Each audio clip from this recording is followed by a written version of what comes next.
జనగామ జిల్లా పాలకుర్తిలో ఓ బంగారం షాపులో ఇద్దరు మహిళలు చోరీకి పాల్పడ్డారు. పాలకుర్తిలో పోలీస్ స్టేషన్ ఎదురుగా గల సత్యం జ్యువెలర్స్లో ఆభరణాలు కొనుగోలు చేసేందుకు ఇద్దరు మహిళలు వెళ్లారు.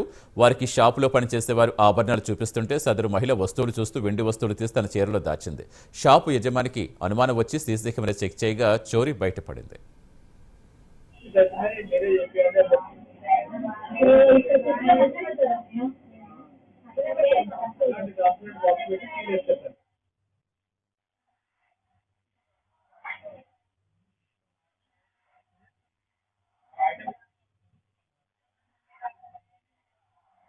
Pues